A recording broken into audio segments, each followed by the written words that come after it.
He was an unusual, a real mystery to everyone that knew him, surrounded by him in a small town.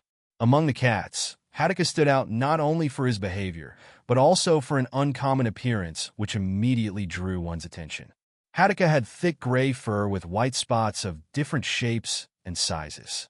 The most remarkable feature of his appearance was his eyes, one emerald green and the other bright blue. This feature gave his gaze a hypnotic effect, and people could not help but wonder whether behind these unusual eyes some ancient wisdom of Hatika was hidden. Lived in an old wooden house that belonged to the Smith family. The house stood at the edge of the city, as if on the border between civilization and wildlife. The huge garden around the house was a real paradise.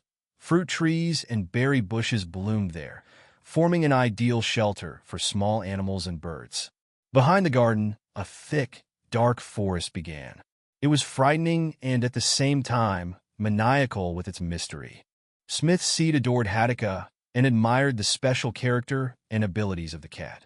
Unlike ordinary cats, Hatika uttered sounds similar to a quiet melodic whistle. When he was especially happy, a low rumble emitted from his throat, sounding like distant peals of thunder. The most amazing thing about Hatika was that his behavior resembled that of a dog more than a cat. And that is why he got this strange nickname. He easily obeyed commands which were usually given to dogs when being called by his name. Hatika always ran with vigor, shaking his tail. He even learned to open doors by dexterously pressing the handle with his paw. Every morning Hatika would follow the Smith children right to the gate when we would be leaving for school. He would walk along looking at the cat. He was a faithful dog. The Smith's garden was inhabited by small animals. Here you could meet mice, moles, and even hamsters, which are rare in these places. Hatika, driven by a hunting instinct to deftly catch the owners. However, unlike most cats, Hatika never killed animals for fun. Having caught a mouse or mole, he carefully carried the prey to the house as if demonstrating their skills. Then, to the amazement of the hosts, he released the animal with care near the forest. It seemed that the Hatika just wanted to show that he was able to protect the house and garden from pests without causing unnecessary harm. One hot summer day, the Hatika was walking in the tall grass behind the house. Suddenly his sensitive ears caught a quiet hiss. Interesting.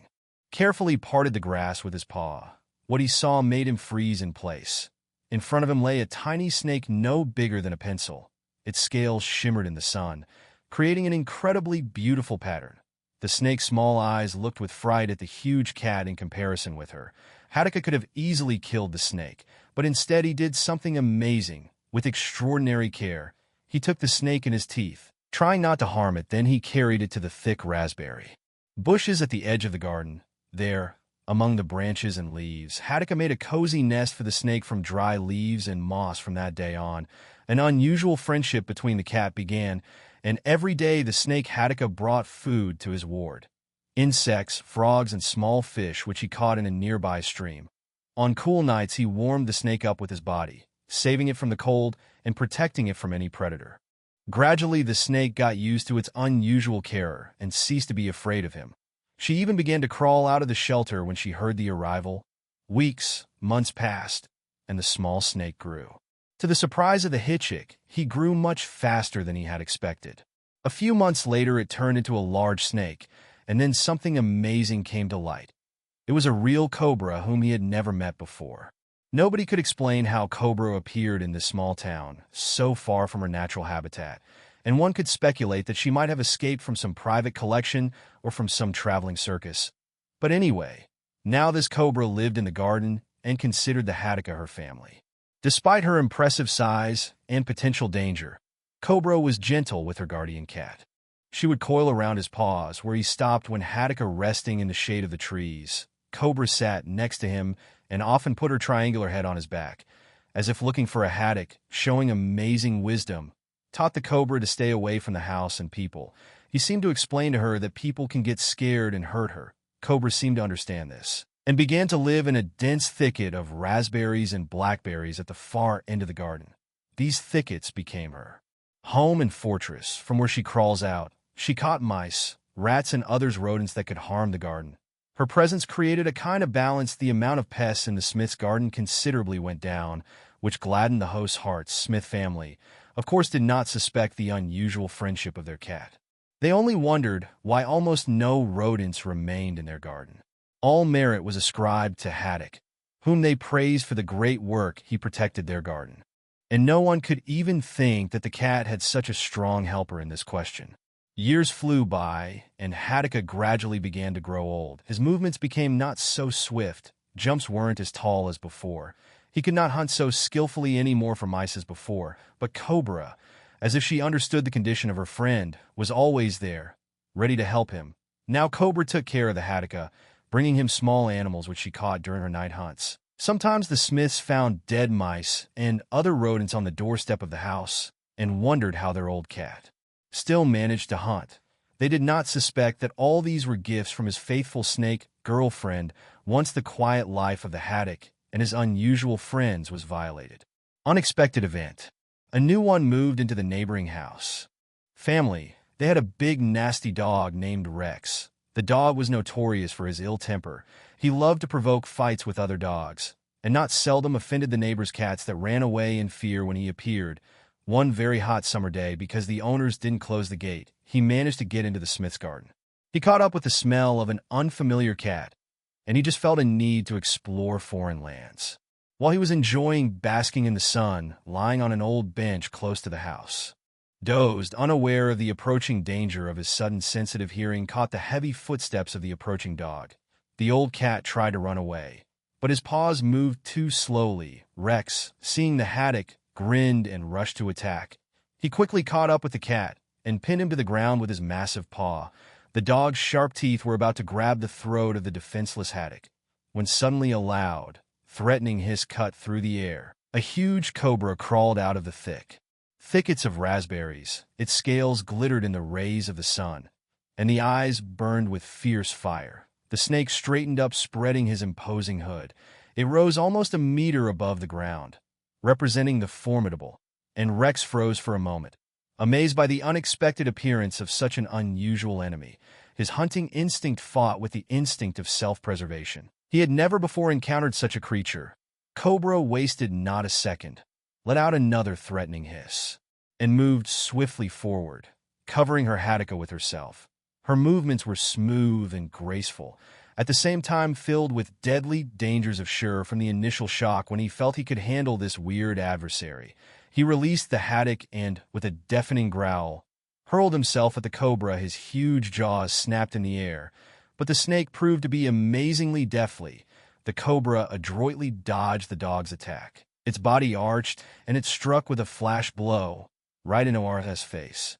The snake's sharp teeth sank into the dog's nose, and he yelped with pain and astonishment. Rex drew back from Cole, swinging his head, and blood poured from that wound.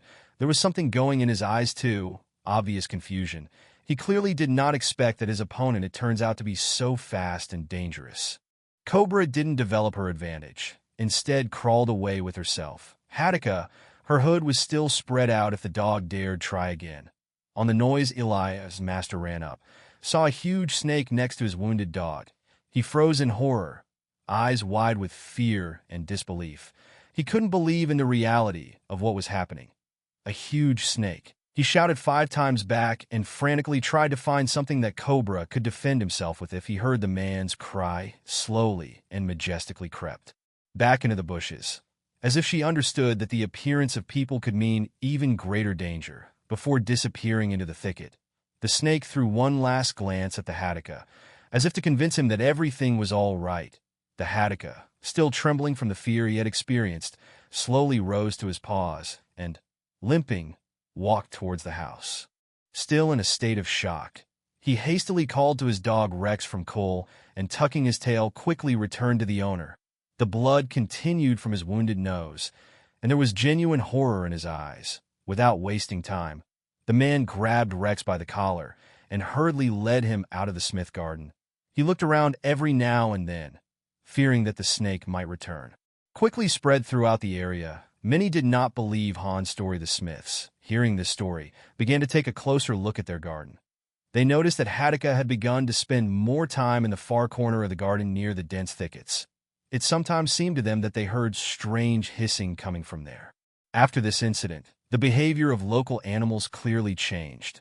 Looked into the garden in search of food was now kept away. Rex, after his early "he'll never again," approached Smith's fence as soon as he saw the haddock sitting on the fence, as he began to whine pitifully and hide behind the back of the owner of the haddock, and his snake friend continued to live their quiet life. Cobra became even more cautious and showed herself only at night. She continued to hunt rodents, keeping the garden in perfect order. Years went by, and the haddock became older than his movement slowed down. The hair sat and the eyesight weakened, but Cobra remained her devoted friend and protector. Each night, she crawled to the canoe into the Hatika's bedroom as if to look in on him.